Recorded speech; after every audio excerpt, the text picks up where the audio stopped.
Intelligence Studies at King's College London. As a fellow of both the Royal Historical Society and the Royal Asiatic Society, he holds over 346 academic citations to his name. An expert in Cold War history and South Asian security, his research has focused in the past on the CIA, covert propaganda, post-colonial statecraft, and the KGB. He's authored renowned works, including the Cold War in South Asia and spying in South Asia, and has recently engaged with senior military officials at the National Defense College in New Delhi in September 2025. And today he'll be sharing with us his knowledge and experience regarding intelligence in gray zone conflict. So once again, welcome. Welcome to this webinar, sir. How are you doing today? I'm very well, thank you. Thanks for having me. It's wonderful to be here, and it's lovely to speak to you guys at TIES. You're doing great work, so it's really nice to be able to engage with you. It's also an honor and privilege to engage with you today. So, Dr. McGarr, just so as we start today, this was a starting question as well. It has been about 13 days officially since 2026 has started, and since then, we have seen a Venezuelan dictator overthrown by a direct U.S. intervention, 2 ongoing wars reaching both their anniversaries very soon, 1 ongoing revolution in Iran, multiple threats of invasion by China, and drones being sent by Pakistan into India just recently. How do you see all of this playing out? Yeah, certainly 2026 has got off to an interesting start, and it's sort of following on really from the sort of international upheaval that characterized 2025, I think. And I think it's interesting because this is not something I think many commentators saw as unanticipated or unexpected. I mean, lots of information coming out of the US intelligence community and the intelligence communities in Europe and elsewhere is sort of predicting this upsurge really in hybrid warfare, grey zone activity, and general destabilization across the globe in different geographies, really. So it's obviously disturbing and unsettling, but I don't think it's particularly unsurprising to people that are following trends in hybrid warfare, grey zone activity. I think there is a sort of general consensus that it's likely to gain traction and increase over 2026, and the latest estimate I saw from the US intelligence community, which looks forward to 2030, looks at that sort of activity just increasing year on year. So it's something I think we're seeing in Europe, and we're seeing, as you mentioned, in Asia and elsewhere, in Latin America. So yeah, disturbing, but something I think we have to get used to as a new normal. Speaking of new normals, also, along with that, a new normal that's coming around today as well is artificial intelligence. And that's certainly hindering our abilities to distinguish between actual intelligence and artificially generated images, for example. And it's important because at times like this, it's almost impossible to distinguish between a real image and an artificially intelligence generated image as well. And that seriously affects our ability, to see what is real and what's generated. So how do you see a solution coming out of this problem? It is a real solution. It is a real problem that intelligence communities across the globe are facing, I think. The extent to which artificial intelligence and synthetic data and deep fakes and the ability, particularly of state and non-state, malign state actors, but also malign non-state actors to access technology that a generation ago was simply inaccessible to those sort of actors, really. So we have a sort of situation where the traditional advantages of nation states and their intelligence communities have been really severely eroded by advances in technology, and the accessibility of cheap, effective technology, particularly on social media platforms, but elsewhere. I'm thinking commercial satellites, for example, and the ability to access that sort of data is really unparalleled and is advancing, at a tremendous pace. And I think intelligence communities are really struggling to keep up with that. They're struggling to deal with the ability of malign actors, both state and non-state, to show huge agility in changing narratives, in being able to carefully calibrate and recalibrate information campaigns and campaigns around the grey zone and disinformation. So yeah, AI is a real issue. I think it's going to be problematic for intelligence services to deal with, because there's a sort of a democratization really of technology that's occurring, and it's really tricky for intelligence services to deal with that. Maybe we can touch on this a bit later, but I think when we think about intelligence communities both in Latin America, in the United States, in Europe and in Asia, They tend to be quite well established, quite formally structured. They haven't really gone through tremendous change over the last few decades. And now they're confronting threats all of a sudden, which really question whether structurally and culturally they're really fit for purpose in the 21st century. So they're going through a sort of a real period of reflection, really, on how intelligence communities can deal with what is becoming an increasingly sort of problematic threat. Like, it is becoming an increasingly problem. Speaking of which, I'd love to hear your thoughts regarding gray zone intelligence as well. So, floor is yours. Continue. Sure. So I don't know if you guys, how you'd want to structure the webinar, but I had some slides that I was going to put up just because I thought it might give a bit of structure. So I don't know if you would like the webinar to be more a question and answer based session, please. or whether you would prefer me to just give it like a 10 or 15 minute sort of survey, really, of what I see to be the major challenges and opportunities for intelligence within the grey zone in the 21st century, and then use that as a jumping off point, really, to hopefully spark some discussion and get some engagement with people that have joined the webinar. Yeah, that's perfectly fine. We also had this in mind. So okay, fantastic. Yours. So I'm not sure how easy it's going to be for me to share my screen. I can have a go, but I think you guys had a copy of the presentation. I don't know if it's easier for you guys to let's have a go and see if I can bring this up. Yep, your screen is visible. Oh yeah, okay, let's see if I can just bring that up. Can you see that screen, or is that not visible? Yes, we can see the screen, but the PPT is not visible to us, sir. Yeah, okay. Yeah, I think I'm having share the screen. Do you want us to help you out in this? Yeah, maybe it's better for you guys if you could share the screen, if that might be better, and then I can. Sure, if it's okay, I could ask you guys to move the slides along if that's. But I know it's not ideal, but.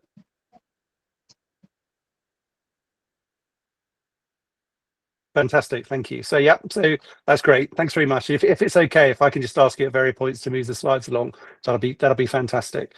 So yeah, what I wanted to talk about today is intelligence in grey zone conflicts. And when I spoke to you guys, you asked to speak about how states collect, analyze, and use intelligence below the threshold of open war. And I think it's really, as I said, it's a really, really timely point to be engaging in that sort of discussion, because grey zone activity, I think, has been increasing over the last decade or so and gaining increasing traction and being used by states typically such as Russia, Iran, North Korea, and China, increasingly as a means of trying to deal with asymmetrical American power, whether that be political, military, or economic. So it's becoming a real feature, I think, of modern international relations and the international scene. And I think that's going to increase, as we mentioned, in 2026. We've already seen quite a lot of grey zone activity in the first month of the year. And I think that's going to just increase over time as that issue becomes more and more pertinent, really. So is it possible to go to the next slide? Not sure I can change that.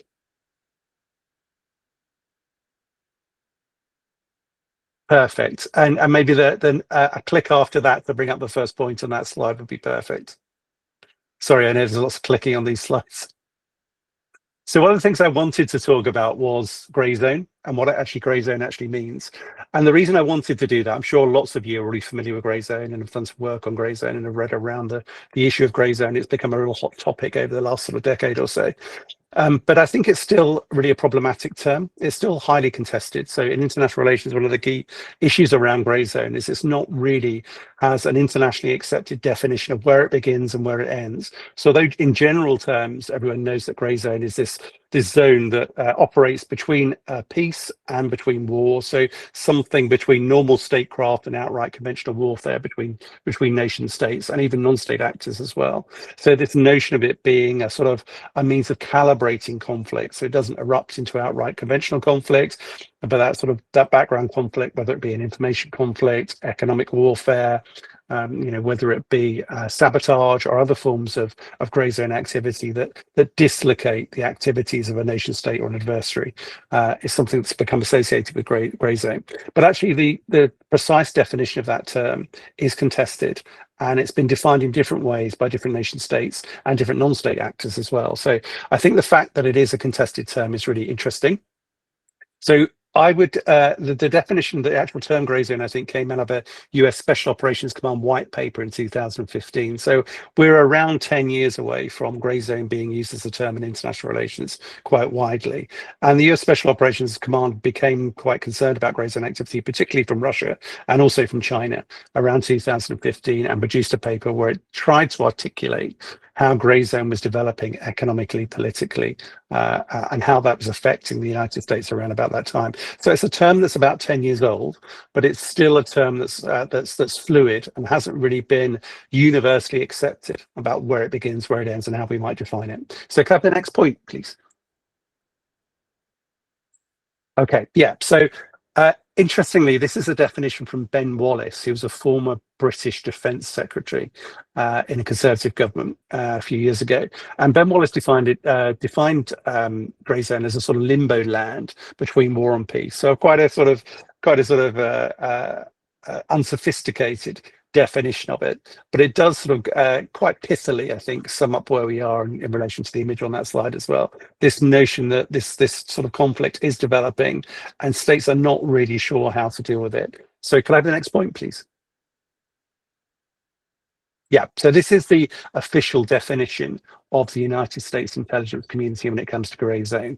And I think it's probably the definition that I would gravitate towards, I think, in terms of being the most sort of pithy, but also the most complete definition of how we might interpret grey zone. And that's a realm of international relations between peaceful interstate diplomacy, economic activity, and people-to-people contact. So what we would associate with normal diplomatic and commercial relations between nation states on the one end of the spectrum, and direct armed conflict on the other. So anything sitting in between that normal diplomatic practice of statecraft and armed conflict between nation states, grey zone falls into that gap. And as you can sort of imagine from that definition, there's a huge area that encompasses the grey zone, and that's one of the reasons why it's so complicated, because it can involve politics, it can go information warfare, it can involve economics. It's a huge sort of array of different things that come together, and that was one of the reasons why it's so complex and it's been so difficult to define. And I'll come back in a second. I won't talk for too long in these slides, but I'll come back to a second about why I think terminology actually matters when it comes to grey zone and why it's actually important. It's not just something that we need to think about sort of in terms of an abstract. It really makes a difference in terms of how intelligence is practiced, particularly when it comes to international cooperation. But I'll expand on that in a second. So can we go to the next slide, please? So yeah, so the first point, I think, I mentioned before at the very start when we were just introducing, really, I know you can bring up all the points on that slide. That's absolutely fine if you want to. So I wanted to highlight a report from the United States intelligence community, a national intelligence estimate. So the United States intelligence community produces national intelligence estimates, which go to the president and inform strategic sort of thinking in the United States on a whole variety of economic, political issues that the United States might be facing in terms of threats to the US. And they mentioned grey zone in a paper that was published in July last year, which I think was really interesting because, as I mentioned at the start, it looks forward to 2030. And it's a striking paper because it really is a wake-up call, I think, not only for the US intelligence community, but also for wider global intelligence communities about how the United States perceives grey zone as being an increasing threat to its own national security, but to wider international security. So unsurprisingly, that paper, that national intelligence estimate, focuses on 4 what it regards as malign actors from an American perspective. So it focuses on China, Iran, Russia, and North Korea, and it outlines various aspects in which each of those nation states have been heavily involved in both kinetic and non-kinetic grey zone activity, and have also increasingly been using proxies. We can talk about that a bit later, hiring proxies and certain individuals to conduct non-state actors to conduct grey zone activity on behalf of those nation states. And it mentions that those grey zone campaigns are becoming more invasive and also becoming much more sophisticated as well, which is a real cause of concern. So at the beginning of 2015, most grey zone activity, relatively unsophisticated, relatively easy to attribute. And that's changing over time as technology particularly has made grey zone activity, particularly at the lower end of the spectrum. And here I'm talking about discrete information operations conducted by social media, for example, actually quite difficult to attribute to a particular malign actor or particularly to a nation state. So One of the things the intelligence communities are struggling with at the moment is attribution and detection, and being able to detect that activity and attribute it to a particular actor. And that's before we even get on to actions that might be taken by intelligence communities to try and negate that threat. But just identifying it and attributing it is really problematic within the current spectrum of activity. Also, I think one of the key things that's also disturbing, and is a relatively new development over the last 2 or 3 years, is the extent to which most grey zone activity from 2015 until relatively recently has been unilateral. So we don't detect, or haven't detected, much cooperation between nation states and malign actors such as China, Iran, Russia, and North Korea within the grey zone. So although grey zone activity is going on, it tended to be, not exclusively, but tended to be unilaterally based. So China will conduct its own grey zone operations without reference, particularly or cooperation or coordination with Russia or North Korea or Iran. That's changing, which is interesting. So there's increasing evidence that China particularly is coordinating grey zone activity, and Russia too, with other nation states. And that's really troubling for the United States, because there's an escalation there in terms of capacity and capability if nation states are coordinating their grey zone activity across multiple geographies at the same sort of time. So that's an interesting but also really troubling development, I think, which is relatively new. Also, there's this growth in the prevalence and diversity and intensity of grey zone campaigns, I think. So just to give you a couple of figures, I'm sitting in the IT Kingdom at the moment in London. I work at King's College London. So just putting this from a British perspective, MI5, the British Domestic Intelligence Service, who monitors British domestic security, is responsible for combating grey zone activity within the United Kingdom, as noted over the last year, so in 2025, a 35% uptick in grey zone activity by particular individuals. So Britain is really concerned about an uptick in grey zone activity across a whole spectrum of activities, but also focusing, interestingly, on the extent to which Russia, particularly, is beginning to outsource grey zone activity to individuals that it hires over Telegram, for example, to conduct sabotage operations and disinformation operations. So the extent to which this is becoming a far more sophisticated process, which is becoming far more difficult on the lower end of the scale to attribute, is really something that I think is worrying the United States, but also should worry all intelligence communities across the global spectrum. Okay, I'm talking too long, so can we move on to the next slide? I'm conscious that we want to talk about this and not spend too much time on me talking. So I identified sort of 3 questions or challenges that national intelligence agencies across the globe are facing at the moment. So really, I put these questions up because I thought they might act as provocations for the audience and for everyone engaged in the webinar to sort of deal with, and I'd be really interested in your perspectives on what they are. So the first one is how grey zone activity is transforming capacity of intelligence communities, state intelligence communities, to task, to collect, and to analyse and produce accurate and timely analysis and warning for policymakers. So, and by that I mean the extent to which, in the past, intelligence agencies have really dominated the information space and the intelligence space. So they've had advantages in terms of information collection, information processing, and also advantages in terms of time. The intelligence cycle, which goes from an intelligence policymaker tasking an intelligence agency with finding out information on a particular issue or a person or a threat, that goes through collection and then analysis and then action. As traditionally, that intelligence cycle has traditionally been quite slow and quite ponderous. But in the age of grey zone operations, in the age of disinformation and misinformation, particularly over social media, the pace of those operations and their ability to adjust and show agility is transforming that sort of time frame. So traditionally, intelligence agencies have been quite good at providing consumers, presidents, prime ministers, etc., policymakers, with that quality intelligence product. And I think that's being compromised by the grey zone, because intelligence agencies aren't keeping up with pace about how quickly they can task, they can collect, and they can analyse information.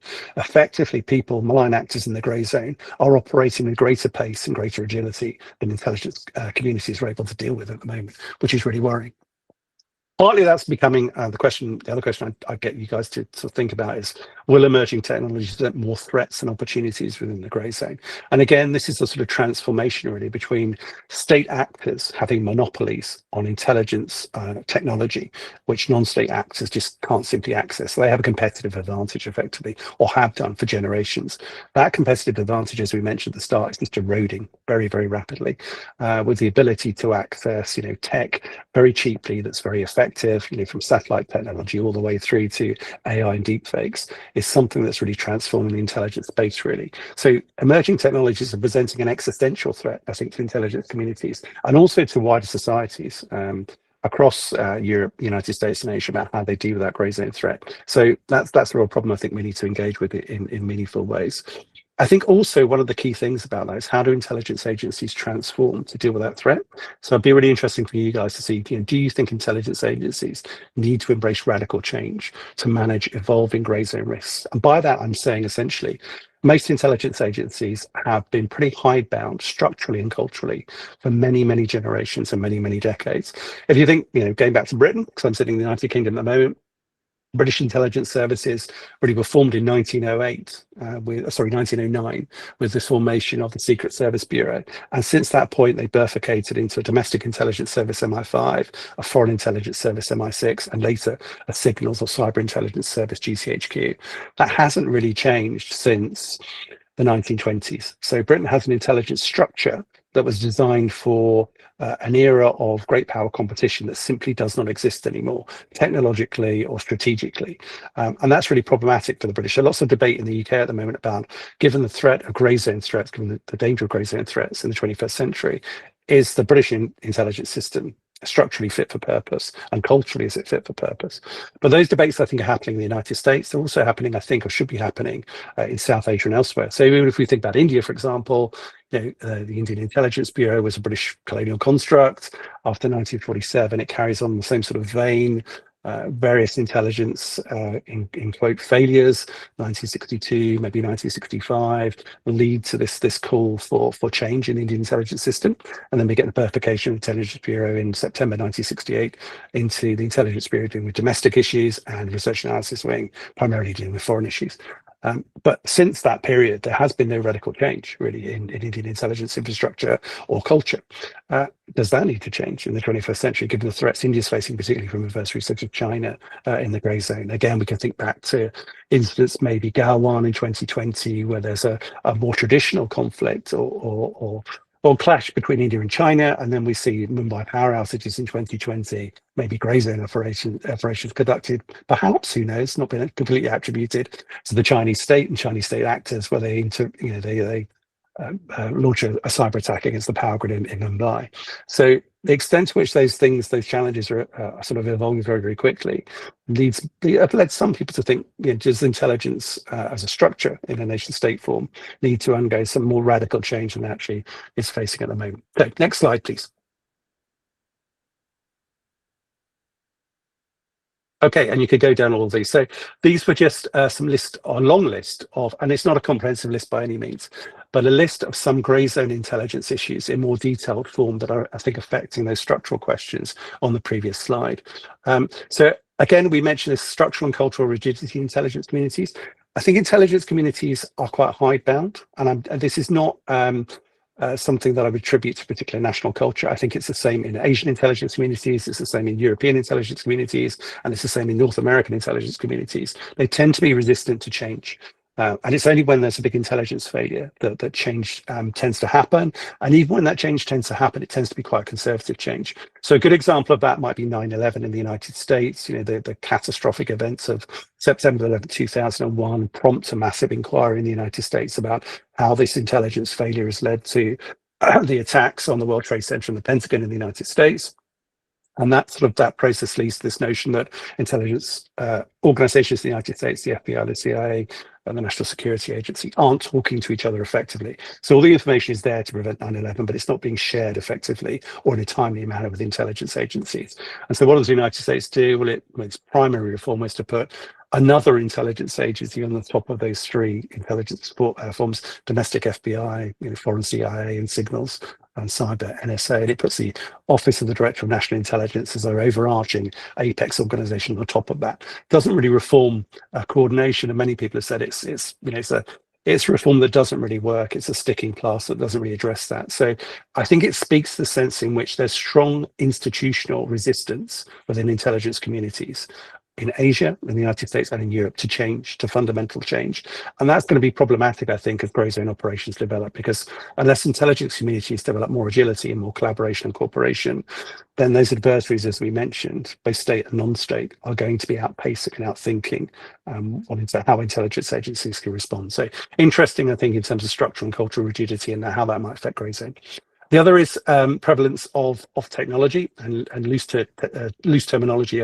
Sorry. So I mentioned this before at the beginning. I think it matters that we haven't really defined grey zone and where grey zone starts and ends. So if we think about information warfare, for example, how are we going to define that? What actually is information warfare? What's disinformation as opposed to other forms of information warfare across the whole spectrum? No one's really defined that in international terms. I think that matters for two reasons. One, it makes it really difficult for national intelligence communities to talk to each other. So how does the FBI speak to the CIA, speak to the NSA, when there's some confusion about what they're actually talking about? Are they talking about a particular type of disinformation operation? It's not actually clear how that's defined. It means collaboration and cooperation nationally is difficult because different people in intelligence agencies might be interpreting grey zone activity in different ways. So that makes that at least a confusion, I think, within national intelligence communities, and even more so internationally. If there's no transnational international definition of grey zone and specifics of grey zone activity, how does Finland talk to the United Kingdom, talk to the United States, talk to India about what's going on in grey zone if no one really knows what they're talking about? So this notion of terminology, although it might be sort of quite esoteric, I think it's actually really important when it comes to the practice of intelligence and how, particularly intelligence cooperation, both nationally and internationally, how effective that can be. So terminology, I think, matters. Also, I think there's a proliferation of weak and unfamiliar signals. But one of the things that intelligence agencies are struggling with, and again, we come back to AI here and how AI and potentially the future quantum computing might help intelligence agencies in this regard, is there's a huge expansion in the volume of information that intelligence agencies are having to process. And they're trying to use automation to do that. But again, they're not really catching up with the flood of information. So if we think about the amount of information that's generated over social media between, I think, say 2010 and 2020, that increased by a factor of 30. Between 2020 and 2025, it doubled again. And intelligence agencies are really finding it difficult, even with automated technology and using AI, to keep up with the huge amount of signals that are coming through. So the proliferation of just data is making it really difficult. So the signals that are there that they need to identify from the huge volume of data that's coming through are relatively weak because they're being hidden in a huge array of data that's coming into those agencies. The other thing is they're unfamiliar with the type of signals. So for example, Russia's use of proxies and individuals have been really difficult for intelligence agencies to identify through social media. They're not really used to non-state, or not really used to state actors subcontracting grey zone activity out to really individuals on a gig economy basis, really, to conduct sabotage and disinformation. So identifying that sort of pattern of behavior when intelligence agencies traditionally haven't really dealt with that at all. We think about pre-1945, Cold War, they're not really attuned to dealing with that sort of grey zone activity, really. So the volume of signals and the unfamiliar signals, I think it makes it difficult for them to deal with. I think the other thing that's going to be really important is private state partnership. So cloud computing, quantum, AI, intelligence agencies have traditionally not been that great at working in collaboration with the private sector. That's because of secrecy and all sorts of issues around data and protecting sources and assets and all those sort of things. Completely understandable. But in a modern electronic age with huge amounts of digital technology and grey zone activity really being predicated largely on the expertise in that area, state-private partnership is going to have to get a lot better between intelligence agencies and cloud computing companies, for example. So I think that's an area that needs to develop. It'd be interesting to have your sense about that. That clashes, however, with restrictive legal frameworks. So how do you work with Google in terms of cloud computing, or Microsoft or Apple, when there are really important questions around individual civil liberties, data protection? That's really problematic. So I think one of the things that is holding intelligence agencies back, I think that's the case in the United States, Europe, and elsewhere, is there hasn't really been a public debate about where the new line should be drawn in terms of how do we deal with grey zone activity and misinformation, disinformation. Do we need to revisit how we expect fundamental sort of data protection to work in Europe and the United States and elsewhere. What's unconstitutional in the United States in terms of the NSA's ability to data mine information on American citizens? How does that work in the United States with data protection legislation in the European Union, for example? So I think those issues around a need and clashing culturally with traditional sort of safeguards around individual civil liberties and data protection is really something that needs to be addressed, I think. And the final thing I'll deal with that, because very quickly I know we're running out of time, is the technological edge as well, the extent to which that is really going to change fundamentally grey zone activity.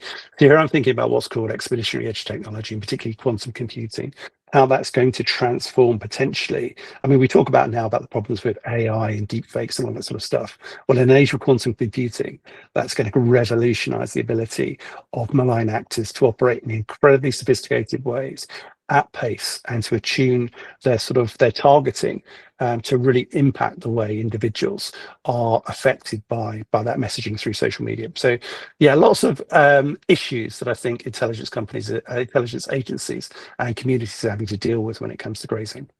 So next slide, please. I think this might be our last one, actually.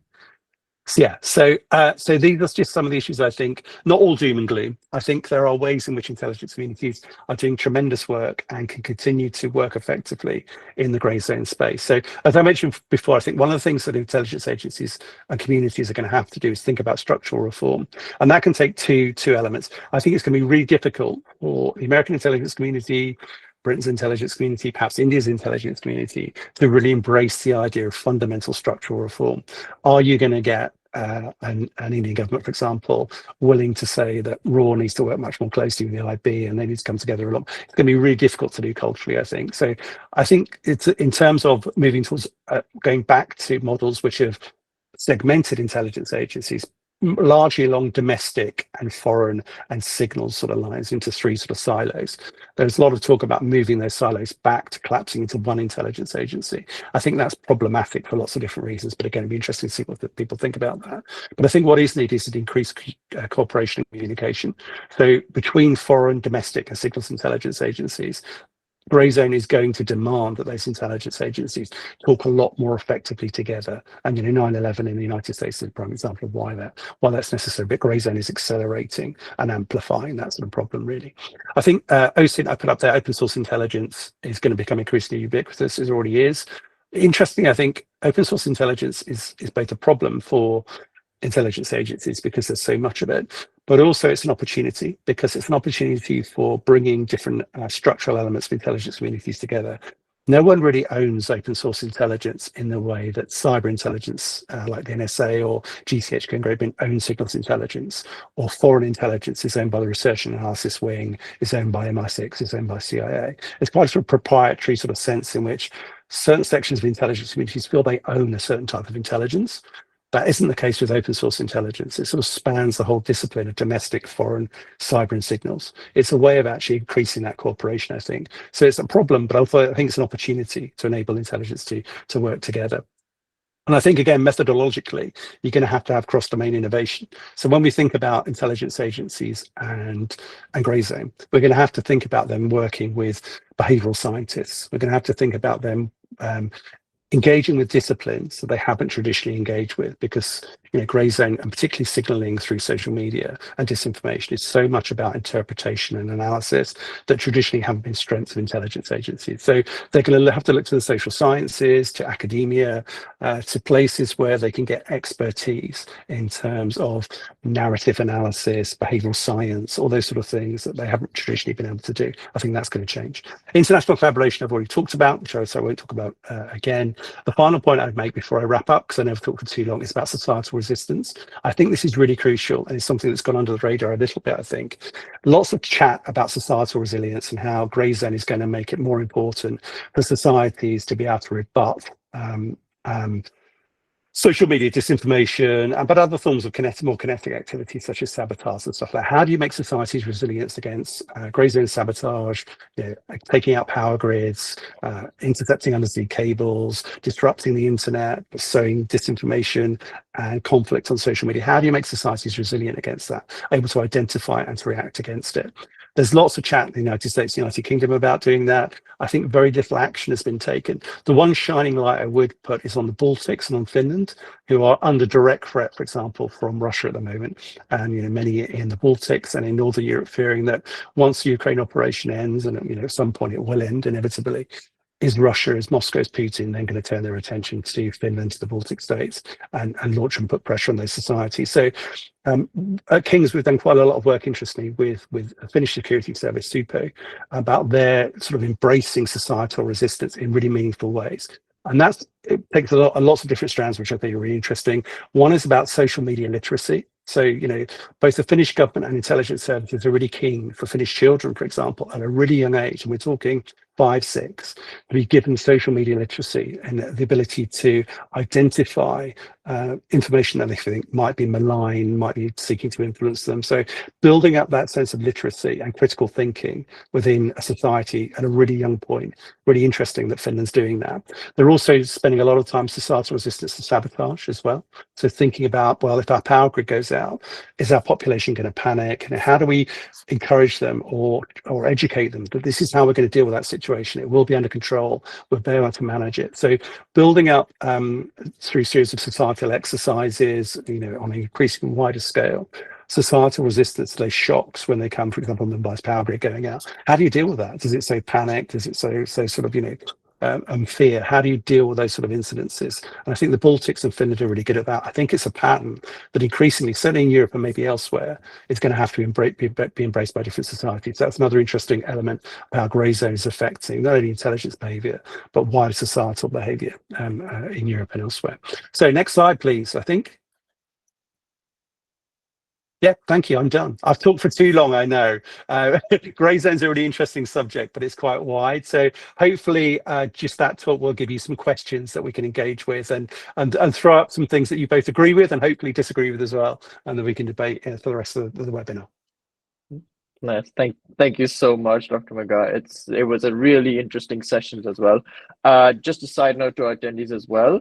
The chat box is open to ask Dr. McGarr any questions that you may have. So please feel free to ask the questions that you have. But just one question from my end for you, Dr. McGarr, is, when we speak about gray zone conflicts as well, as social media and the internet has become a huge battlefield for this, especially when we seem to see narratives dictate how we gather intelligence as well. For example, not too long ago in Operation Sindoor as well, you had conflicting opinions regarding how many jets had been shot down. True. And that really threw off the intelligence community as well. Even Rafael had to issue a solution, a statement to resolve this. So how do you see a solution coming out of this going forward? It's a really, really interesting question, and particularly if we go back to, from an Indian perspective, Operation Sindoor, for example. I was really fortunate to be in Delhi recently, and I was at the Indian Military History Festival, which is a great event. If any of you get the chance to go, I'd recommend it. Fantastic event to go to. And Anil Chauhan was there, the Indian CDS, and he gave a really interesting talk. I think I've got a lot of respect for him as an individual. I think he's a very articulate advocate of India's strategic strategic thought at the moment. So obviously a deep thinker, someone who thinks about how India strategically and militarily is going to respond to the threats in its immediate neighborhood and on a wider international basis. So always interesting to hear him speak, and he always comes out with some thought-provoking ideas, I think. And one of the things that struck me about his speech was, whenever I've heard Indian CDSs speaking in the past about a recent conflict or about generally conflicts across the world, it's very much framed in a conventional military sense. It's very much framed around jets and tanks and missiles and strategic sort of stuff. And partly, Chan's speech was framed around that, but a large proportion of it was actually about information operations during Operation Sindoor. And I thought that was really revealing, because it sort of indicated a shift that Indian strategic thinking is moving more and more towards the grey zone and how to deal with it. And as you said, this notion that a huge amount of disinformation characterized, particularly on Twitter and social media, both from the Pakistan side and both the Indian side, in terms of who's attacking who, where is attacks taking place, has Karachi Harbour been hit, have these individuals been has the Pakistani Army High Command been arrested, all sorts of information, wild information that's coming out on social media. And interesting, Joanne was speaking about that and saying, you know, it absorbs a huge amount of resources for the Indian military, the Indian sort of military infrastructure. So I think he mentioned something around 15% of operational resources during Sindoor were allocated to the information space and trying to win that information battle that was going on. So I think that would have been inconceivable even 5 years ago. So the shift is massive and it's accelerating. And there's a recognition, I think, on the part of not only policymakers, but also military chiefs, that the information space is incredibly important and it's going to be something that's going to occupy a lot more of their attention. I think the other point that that Choan made as well is that states aren't as prepared as they should be for engaging that information space. So I think he was quite candid in saying, look, we didn't get everything right. You know, we think we did quite well in the information warfare space during Sindoor, but we got things wrong. And one of the things I think we got wrong, and he was quite open about this, was we weren't open soon enough with the Indian public about what was going on. So our ability to rebut disinformation in the social media space, we were too slow to do that, and we didn't do it as effectively as we should. We should have been much more forward thinking and much more out there at an earlier stage to do that sort of stuff. And I guess that's the lessons learned from any sort of nation state going through that sort of conflict. But it's going to be a really interesting development, and I think increasingly nation states are going to look at a forward strategy in the information space. So I'll give you an example here, which comes again from the United Kingdom. Sorry to be a bit too parochial, but I'm sitting in London, so it's a good opportunity to do that. When the Ukraine war broke out in 2022, traditionally Britain's been very reluctant as a national intelligence culture to share any intelligence. But at an early stage, the British Ministry of Defence decided that it was going to try and deal with Russian disinformation coming out of the Ukraine war directly. So the British Ministry of Defence started issuing daily updates from its intelligence arm, which were basically saying, look, Russia has said this on social media, or the Russian state's come out and published this. It's nonsense. This is what's actually happened. This is the information we've got. So it was releasing sort of semi-secret intelligence for the first time, really. So openly disclosing intelligence that previously wouldn't have disclosed, directly to rebut Russian sort of disinformation coming from the Russian state on a daily basis. And that has sort of, you know, that's still going on today. Still, the Ministry of Defence is issuing, in the UK, is issuing these almost daily sort of press releases via Twitter and across social media, an attempt to sort of have a forward strategy of dealing with disinformation. So really early, direct, specific rebuttal of disinformation coming from states is something that I think is a good model, essentially, for other states to follow. But there's a lot of work to do in the disinformation space, I think. It'd be interesting to see if nation states give disinformation sort of, you know, the ability to deal with that, give it the resources and the sort of the financial resources, but also the physical resources in terms of personnel that it actually probably deserves. That'll be an interesting development, I think. Oh, that's a very interesting assessment of that. We've already seen a couple of questions being posted within the chat box as well. Sure. But so one of them, which I found were interesting, was that if the gray zone is specifically designed to exploit the gaps in our legal and democratic systems, is it possible to build a sort of societal resistance without sacrificing the very transparency and civil liberties that our adversaries are trying to undermine?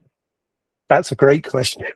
That is a great question. And I think it really gets to the hub of the tension between how grey zone is designed to, you know, short of war, so discontent, so conflict, try and worm its way into the fissures or the cracks that exist in societies. I mean, it's really interesting when we talk about grey zone to say grey zone really is only designed to, largely when it comes to disinformation anyway, just identify and exploit and amplify tensions that are already inherent in a society. Grey zone information and social media disinformation doesn't really resonate unless it's hitting some sort of pinch point or some pressure point within a society, whether that be social, economic, religious, whatever. If it's targeting a particular point where there is controversy, there is debate, there is dissension within a society, that's where it's most effective.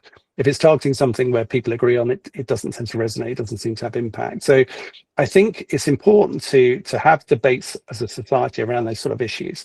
But also, you know, the key thing is, I think that question is excellent. It gets to the real tension between, if we go too far along the road of allowing intelligence agencies, for example, to engage in mass data collection, to have access to all our information, are we actually eroding the sort of privileges, and are we changing our society fundamentally? Are we doing the work for those malign actors themselves? So I think it's, as I mentioned, I think in the presentation, I think it's something we need to fundamentally debate as societies, and I don't think that debate's actually happening at the moment. I think grey zone, as it becomes more and more important, we need to have an honest and open debate within every national culture and every national society about where do our boundaries lie. And it may be different for different national cultures and different societies. Some societies may draw that line in different places. But I think it's really important to have that honest and open debate about, you know, to what extent are we willing to compromise our hard-won rights, our sort of, you know, our freedoms, our personal information, you know, to what extent are we willing to engage in that sort of process,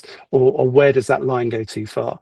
And it does vary, I think, in different national contexts and cultural contexts. But yeah, it's a really crucial point, and I think the only way of addressing it is to have a really open political debate around that as a society. And interestingly, although that's more difficult, you know, in larger societies and larger countries like India or the United States, that's a much more difficult debate to have for obvious reasons.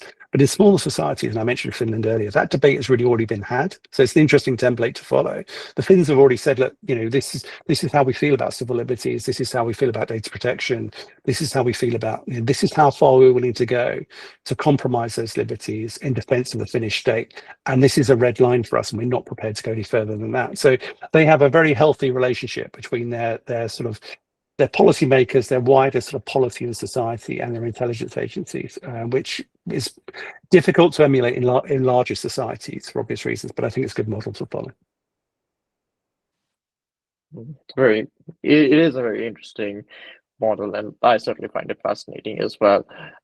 We'll ask a couple of questions from the audience. I'll give them an opportunity to ask them directly to you as well. So sure. If anyone has any questions, please raise your hands, and I'll definitely point you out. We'll start off with Nikhil for sure. Are you there, Nikhil? Yes. Yes, please start. Hi, Nikhil. Hello, Dr. McGarr. How are you? It's lovely to see you again. Very well, thank you. Nice to see you. Yes. First of all, let me start by saying such an insightful session this was. And thank you, Ticeverse Foundation, to organize this. I actually had a two-part question for you, Professor. We are observing how the actions of the current US government is, contradicting the existing global world order, and that they themselves created in a way. So that has in a way pushed the entire geopolitical system into a gray zone, if we might call it. And as many countries are figuring out how to respond to this changing dynamic, how do you think any nation can move forward without losing their strategic ground? And what steps would you suggest, even for a nation like India, to undertake in a matter, of course, in taking caution in all works? And also, second part was that you spoke about emerging technologies and their impact. You also spoke about the impact on the intelligence agencies. But we know that the ever-growing disinformation campaigns from all the countries and all of the factions really makes it very difficult for open source analysts like us to analyze the situation and then report on it. So is there a way to circumnavigate that, and what would you suggest to analysts like us, I think, which are in the majority? No, it's great question, Nikhil. Thank you. Great two-part question. I think on the first one, I think it's a really astute analysis. I think the grey zone flourishes and disinformation flourishes when the international community is in flux, and the rule of international law and international norms, when they're upheld robustly, then grey zone really finds it very difficult to operate in those spaces. I think it's really regrettable that not only have other nation states such as Russia and Ukraine and elsewhere began to erode those sort of norms of international behavior, but increasingly it's happening in the United States as well. So I think under the second Trump administration, I guess we shouldn't be surprised that lots of people are saying, well, it's amazing what Donald Trump is doing. I think, with most of these things, if you just read the room, he's not doing anything he said he wouldn't do. So I think if we just take him at his word, I mean, it's sort of difficult to take Donald Trump at his word, but if we look at his statements prior to his, second term, all the sort of, it's unsurprising he's followed the path that he's followed, essentially. I think he's pretty much doing what he said he would do.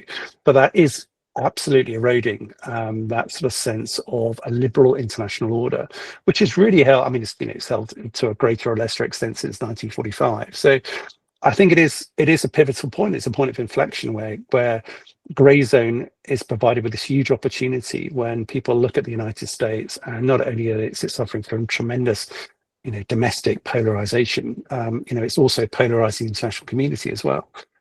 Recent operation in Venezuela, for example, and the extent to which that flouts international law, and the notion that might is right, and all those sort of things.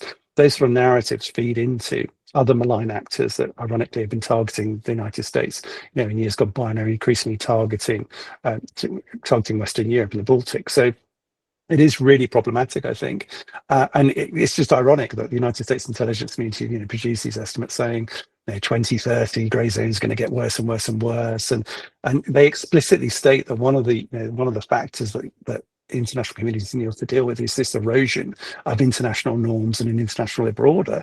And then you look at Donald Trump in the United States and you say, well, come on, guys, you're contributing to the erosion of that order directly, in a very prominent way. So, yeah, there's a sort of sense of disconnect there between the two, I think. But it is deeply disturbing because I think it's just going to amplify and accelerate the practice of grey zone operations. And not only that, it's going to enhance their impact as well, I think, because they're going to be targeting societies that are deeply fractured, as we mentioned before.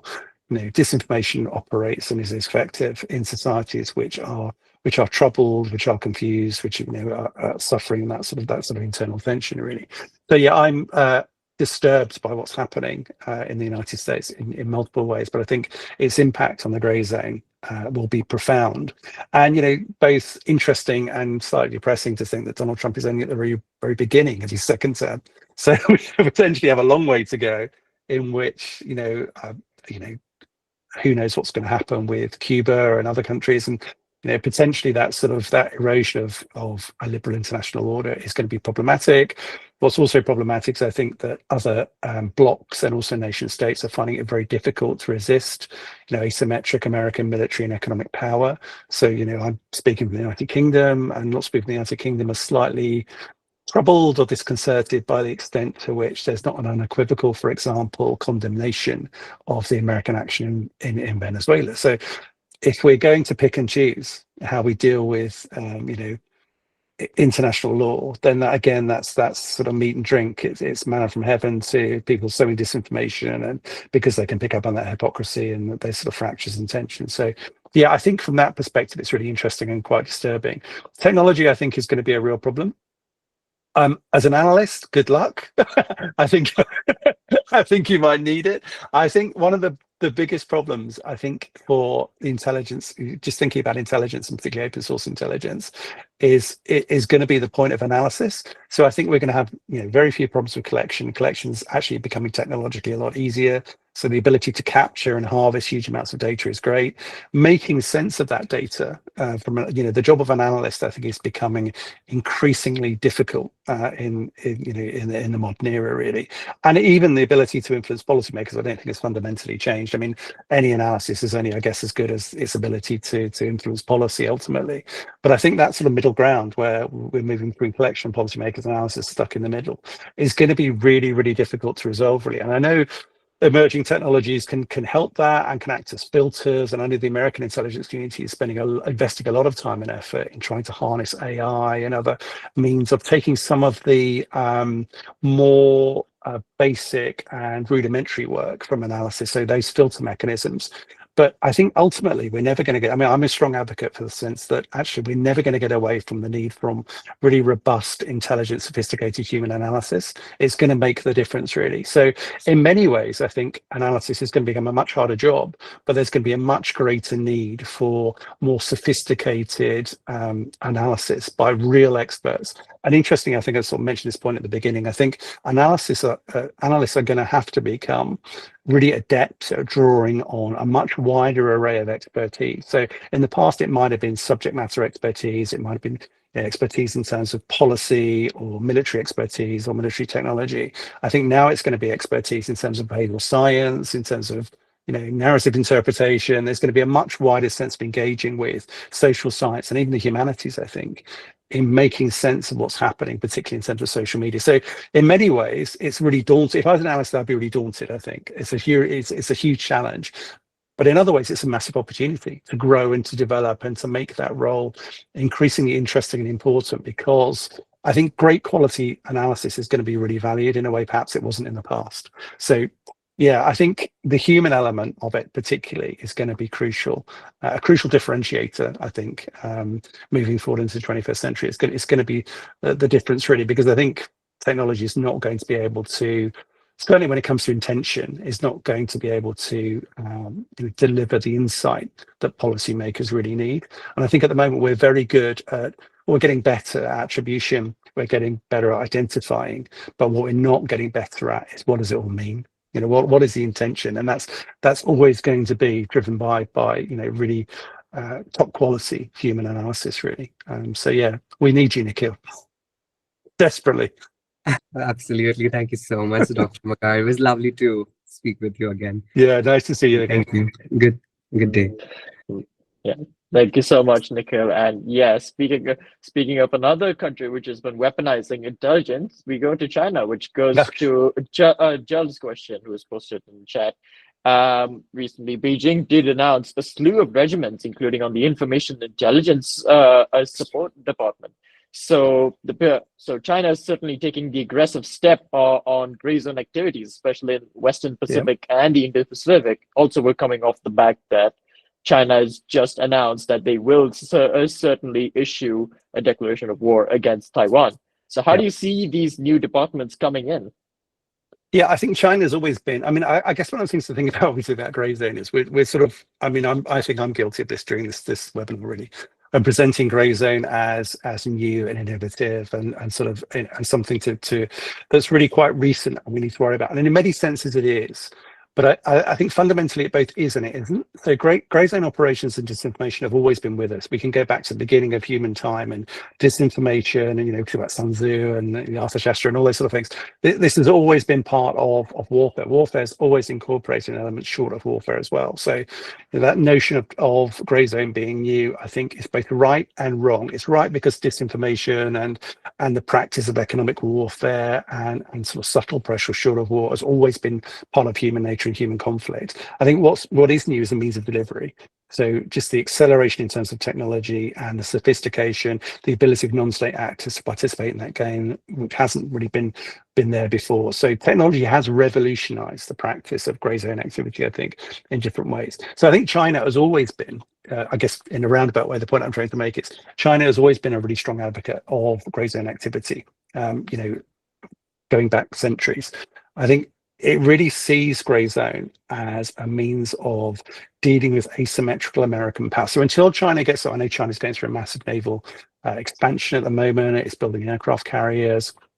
It's developing a capacity that certainly regionally in East Asia will allow it to compete with the United States strategically and militarily in ways that can't currently do, but it's still some time away from that being able to do so. So, it hasn't got the capacity to militarily engage the United States on sort of the same level, but it's moving towards that. I think in that interim period where it's looking for parity, at least regionally, with the United States in terms of East Asia, it sees grey zone activity as a way of robustly engaging with that space. And Taiwan, as you mentioned, is but also other island chains in East Asia, I think, are really crucial to that. And I think China does see the possibility of reincorporating Taiwan into China without resulting to direct military conflict. I mean, you guys are all analysts, this. I'm not telling you that you already know, but the costs of launching a military operation against Taiwan are extremely high from China. Not only in terms of blood and treasure, but also in terms of an international reputation if it goes wrong, if it's a disaster. There will be a heavy cost to pay in terms of blood and treasure for that.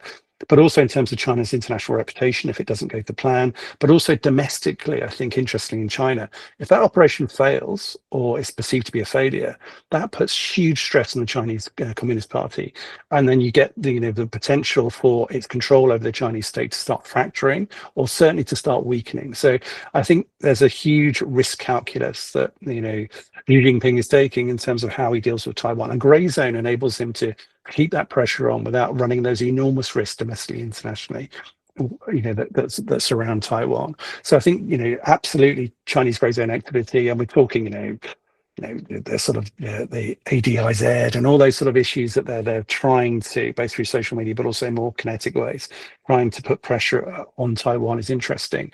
I think and unsurprising, completely unsurprising, given the cost benefit analysis that the Chinese communist hierarchy are running at the moment. But I think what is more interesting is the extent to which Taiwan is pushing back. So we mentioned Finland as a sort of example of how do you sort of deal with grey zone problems in a really effective way. I think Taiwan is perhaps another model and an East Asian sense of how to do so. Taiwan's a robustly coming out and trying to build national resilience. It's calling out China for its grey zone activity. It's engaging, quite directly in challenging Beijing. Obviously it's trying to, draw that fine line between provocation and robustly defending its rights. But I think Taiwan is becoming increasingly aggressive in terms of trying to counter that grey zone activity and doing it in quite effective ways, I think, as well. So, yeah, I would look to Taiwan as another potential model for how to address an existential grey zone challenge to Taiwanese sovereignty moving forward. But I think the Taiwanese government and the wider population of Taiwan are sort of beginning to buy into that notion that they are involved in a conflict. It's not kinetic at the moment, but a conflict, and they're really buying into that sort of notion of national resilience, really. And that starts with education, but also political leaders at Taiwan taking a really an increasingly robust attitude towards challenging Chinese grey zone activity. So it's a fascinating I hate to say sort of laboratory for grey zone because we're talking about sovereignty of a national country, but I think it's really interesting to look at Taiwan as a case study about grey zone activity on the part of China, and also how to resist that grey zone activity on the part of Taiwan as well. There's a real battle going on there, which I think how that plays out is really interesting. Yeah, China is definitely a big player that we need to be vigilant of, especially in the intelligence community. Absolutely. I think we will take one last question. Okay. We'll definitely take it from Rahul. I can see he's had his hand up for quite a bit. So, Rahul, if you're there, go ahead and ask a question.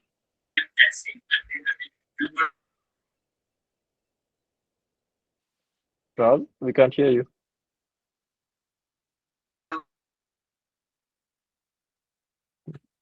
I think we have some network issues. Give it a minute.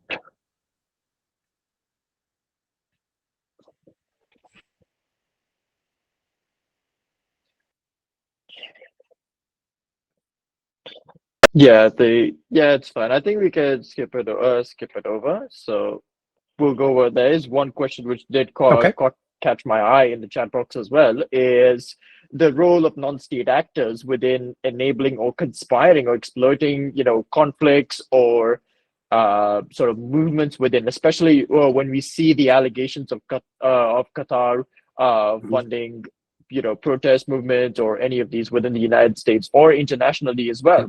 So they are a new front which are rising within democratic countries like the UK and the US as well. So how do you see their involvement affecting intelligence gathering, and especially in academia as well? Yeah, I think it's an excellent question. It's a really good point. I think one of the big developments in terms of method for grey zone activity on the part of benign state actors is to move away from, when state actors are directly involved in grey zone activity, attribution becomes a lot easier.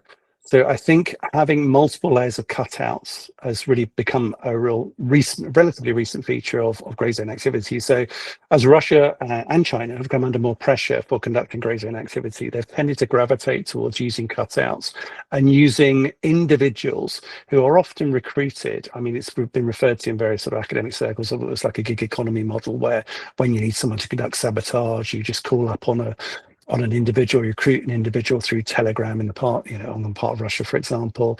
That's an encrypted social media platform. It's very difficult for national intelligence communities to intercept those messages and to understand what's going on. So the planning for that sort of non-state activity is often difficult to attribute. The individuals that conduct that activity as individual actors are often unaware that they're dealing with a nation state. So there are multiple levels of cutout, really. So even if they're performing, for example, a couple of examples of sabotage in the United Kingdom that appear to be motivated not by any ideological driver, not by any personal animosity, but often just by financial reward. So literally hiring people for financial incentives via social media to conduct quite simplistic sabotage operations, but the idea being to sow sort of discontent and panic within national communities. The extent to which that can be elided and hidden by nation states, particularly through social media, is becoming a real facet, really. Now, I don't think any of these operations are particularly sophisticated, and they're not being conducted on a large scale, because when you go down the chain in terms of recruiting individuals or even groups of individuals, their expertise is quite limited, their capacity to conduct sophisticated operations are quite limited. So the amount of damage they're doing to infrastructure or sowing discord is relatively small. But I think they give a sort of multiplying effect when certainly in the United Kingdom, there's been a spate of sabotage operations that have been conducted, also across Western Europe as well by the Russian, or have been attributed to the Russian state. But it's a really troubling development, and as I sort of mentioned at the start, really very difficult for national intelligence communities to actually deal with. Really hard for them to deal with attribution, but also difficult to preempt that activity before it actually takes place. So because of the level of secrecy and the number of cutouts that are involved. So often that activity in the United Kingdom, for example, has only come to light once it's actually happened. So it's a very reactive response to grey zone activity, albeit not on a minor scale, but the British have tended to follow a process of prosecuting people once they've committed acts of sabotage or are plotting through the courts. And often that activity has been revealed not because of tremendously sophisticated or impressive work by intelligence agencies, but largely because the individuals that have been recruited are just really sloppy. They're not intelligence people, they're not security people. They talk in ways they shouldn't talk. They share messages on social media they shouldn't share. So the ability to identify them once they're conducting that activity is relatively easy, really. And that's the way the British police and law enforcement agencies and intelligence communities have intercepted these, but often after they've conducted kinetic activity, really. So yeah, it's going to be a real problem, I think, because I think it's something that nation states have become to rely on increasingly as a really effective means. It's a low cost, low risk means of really sowing dissent within communities, and it's something they can do repeatedly and sort of upscale. So yeah, it's a relatively recent development, but I think it's something that's going to grow in importance, and how national intelligence communities respond to that will be interesting, because I think at the moment they haven't been particularly effective. Oh, thank you for that assessment. And I think that's all the time that we have. But just before we finish up, I would just like to introduce you to the person who's actually made this webinar all possible. Okay. The co-founder of TIES, Hardik. But again, thank you so much for having you. It was lovely interacting with you. Without further ado, Hardik, are you there? Well, while we're waiting for Hardik, I just say to you guys, thank you so much at TIES. I think the work you're doing is amazing. So really happy to engage with you. And if I can help support it in any way, do let me know, because it's really, really great work you're doing. So yeah, it's lovely to see so many people sort of engage with these